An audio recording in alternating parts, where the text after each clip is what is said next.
Hello, everybody. Thank you for joining me on another episode of Abimbola Talks. I really appreciate everybody. I thank you for your encouragement and for feedbacks and suggestions that you guys have been, bringing on. And I'm going to be teaching all the topics as people have been asking me. And also, I thank you. I'm so surprised to see there are some people that are watching that I didn't even know that they are watching. So this is an opportunity for me to go more, continue to do this because people are watching. So today, I'm going to talk about spouses joining their spouses abroad. When I mean abroad, I mean, developed countries.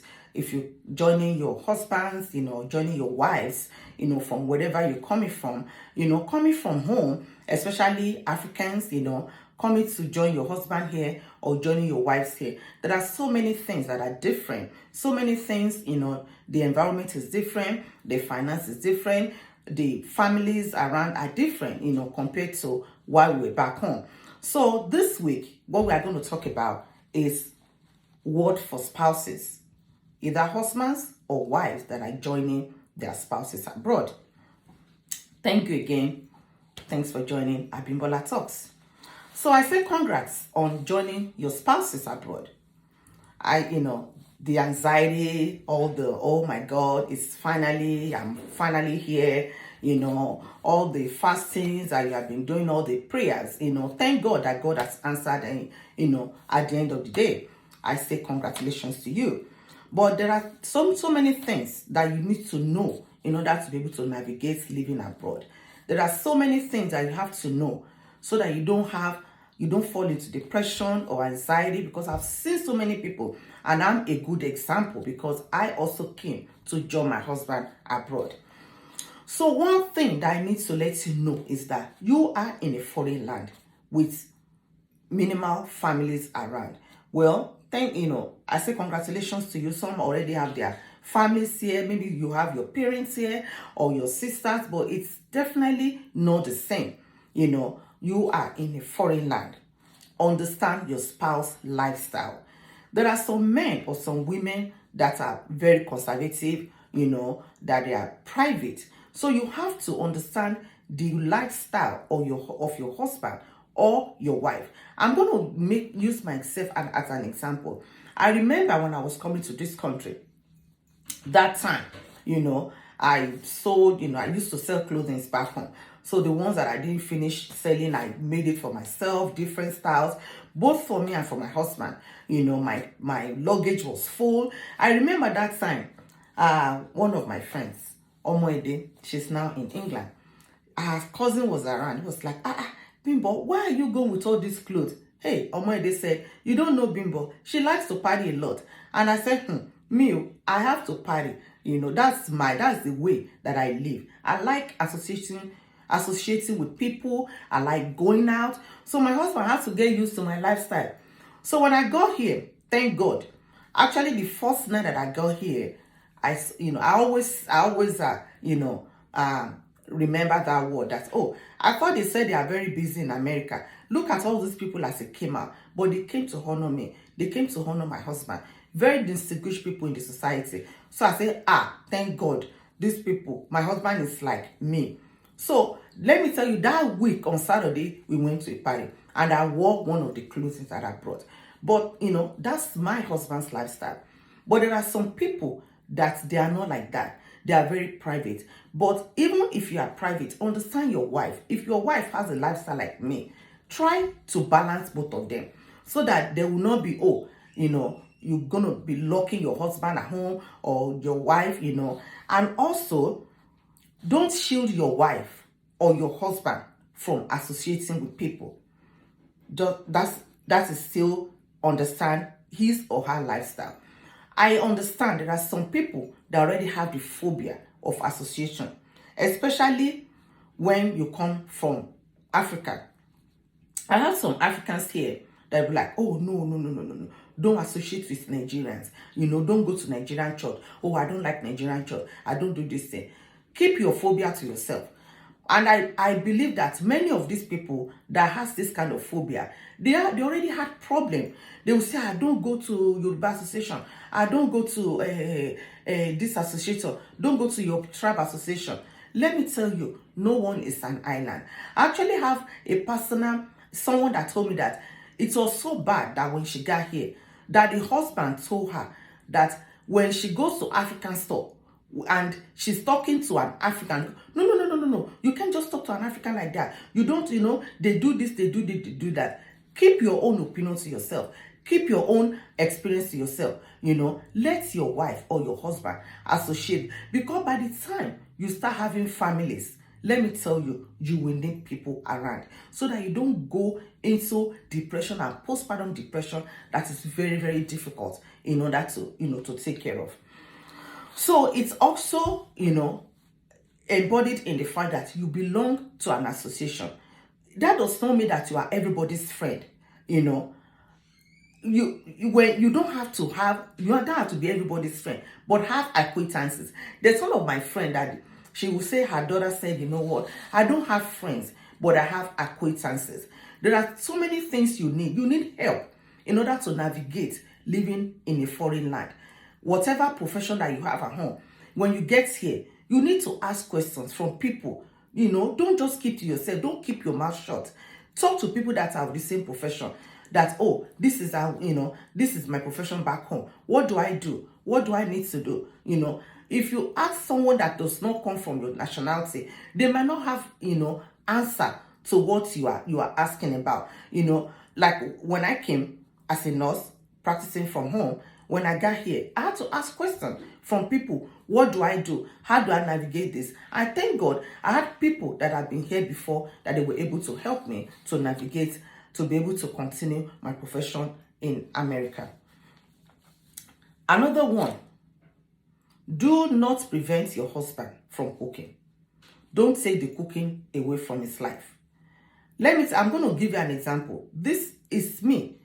Immediately I came to this country, they told me, your husband, hey, he can cook. Especially there's one of the uncles, Uncle Shina of blessed memory at Tekoja. He said, hey, if Tola cook a 40 roll, that's Nigerian spinach for you. He is a very good cook. As a new wife, finally you have came to join your husband. You want to cook, you want to do this, you want to cook a lot of food and everything. Let him cook too. Don't take the cooking away from him. I can tell you that right now, I don't know, my husband has not cooked a 40 roll in like 20 years that I've been married to him. Since I came, I took over the kitchen. I took him out of the kitchen. I know you want to cook, but let your husband, let your spouse continue that cooking. Don't take that cooking away from him. So that by the time you need him, when you have children, or when you are busy with your lifestyle, when you are going out, or maybe when you are going to work, so that your husband will not be calling you from work, I don't know how to do this, I don't know how to do that. Let him continue that cooking. Don't take the cooking away from him. And another thing, do away with your tribalism. In America, in developed countries, we are what we have. We have each other. Don't say, oh, she's Kikuyu in Kenya. She's Kikuyu. I'm from a different tribe. She's not my tribe. We are not friends back home. Or if it's Nigeria, or she's Igbo, I am Hausa. Or she's Yoruba. Oh, I'm Delta. I am Orobo. I am this thing and that. It doesn't work that way when you are abroad. We are all we have, because in America, your next door neighbor, you might not even know that next door neighbor. For 20 years you'll be living in that neighborhood. But your Nigerian people, they are the one you have. When you belong to church, when you have problem, these are the people that you are going to call first. I pray that you don't have problem. But the thing is that there are situations that happens that you don't even care who tribal, we don't do tribal when you are in developed countries. Because as long as you are Nigerian, we call each other sister, my brother. And that's why so many African countries, they be like, when they want to call a Nigerian, say, hey, my sister, because we call each other sisters, we call each other brothers. So keep your tribalism to yourself. Do not be tribalistic. We are who we are when we live abroad. And also, another thing, your finance. You know, by the time he's spending money to you, you are taking 1 to 100, 1 to 500 of dollar. Let me tell you, it might not be the same when you get here. When we go out, we take pictures, from places that are full of lights and all those things. When you come here, just make sure you adapt to the kind of lifestyle he has here. I'm talking about his finance.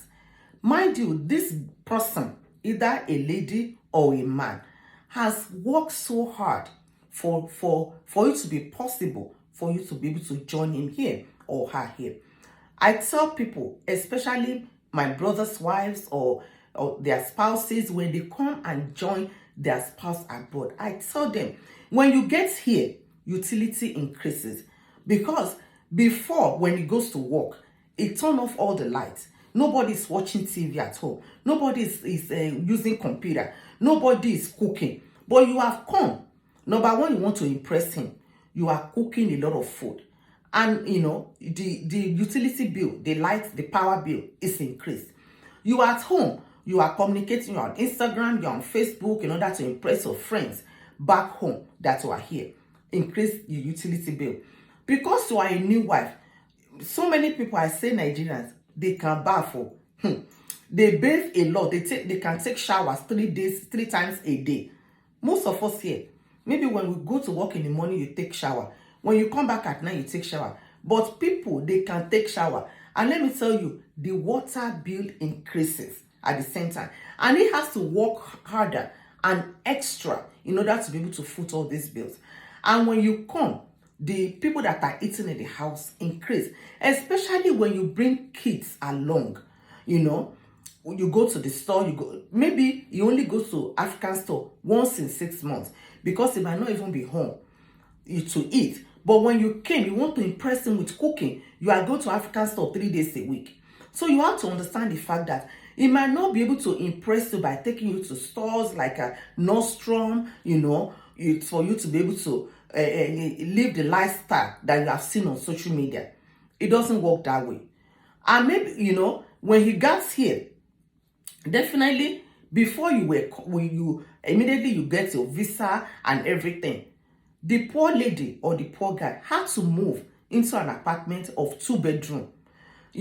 But you have been looking at, he sends me $500 back home and you change it to so many thousands, it might not work that way. When you get there, you see that apartment. So this is where you live. Let me tell you, he's earning money and he is doing a lot, as much as he could do. So living in a 2-bedroom apartment depends on which city that you live. It's a lot of money, and you that you came to join him or her is going to be more expensive, on his staff. So you have to understand, work together. And another thing that that I'm going to say last before the next episode, because I don't want to bore you, I don't want it to be too long, so that we'll be able to continue in our next episode. Another thing is choosing a career. Not everybody has to be a nurse. Not everybody has to be a doctor. Not everybody has to be an engineer. Whatever profession that you are back home, when you come over here, just as I said, ask questions so that you know what courses to take, so that you know what classes to take, so that you know how to navigate, doing your worst, getting your transcript and everything. So don't say, she must be a nurse because they make money. Every profession is a passion. You have to have passion for that profession. If you don't have passion for it, when you go to work every day, you are sad. You don't enjoy your work. And when you don't enjoy the environment, you will take it, back at your husband. You will bring it home when you don't enjoy what you are doing. And I've seen, couples that as soon as their spouses come to here in developed country, they will give them big books. Be reading essays, be doing this, be doing that. Even though the wife is not interested, it doesn't matter how long you've been dating each other before you left, back home. By the time you come over here, the situation is different. So let him or her, decide on what she wants to do. If you want to be a nurse, if you know you like it, not because of the remuneration, not because of the money or whatever it is that is involved, go ahead, go for it. Ask questions. Go and ask people that are already here. Do not ask people that schooled here. Ask people that schooled from home if you did your nursing back home.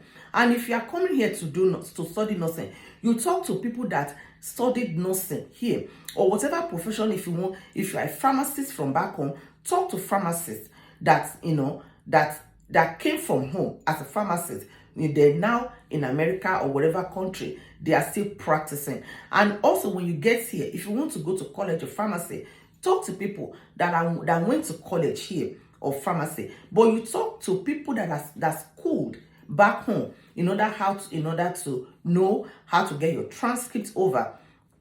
So the things that we have talked about today: know your spouse's lifestyle. Do not shield them away from associating with people, because you are going to need them later in life. Join Nigerian churches. You don't have to be friends with everybody. Worship there. Have 1 or 2 friends. Remember what I told you? Always have a 911. A 911 is someone that you can call at any time. A 911 is somebody that does not discriminate.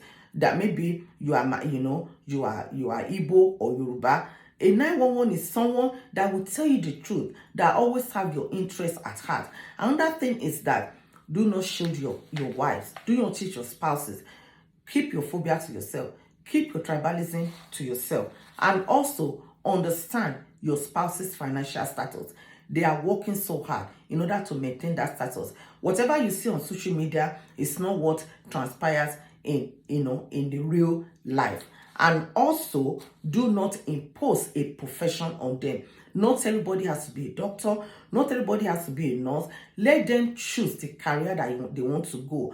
God bless you. See you again next time. Is there anything else you want me to talk about on Abimbola Talks? Please shoot me, a message. You can comment on my YouTube channel. And I'm going to put my YouTube channel on Facebook, on Instagram, and on my WhatsApp status. Please subscribe so that more people can watch this. Share with your friends, and God bless you. May the Lord keep our homes. Hey, bye. Love you.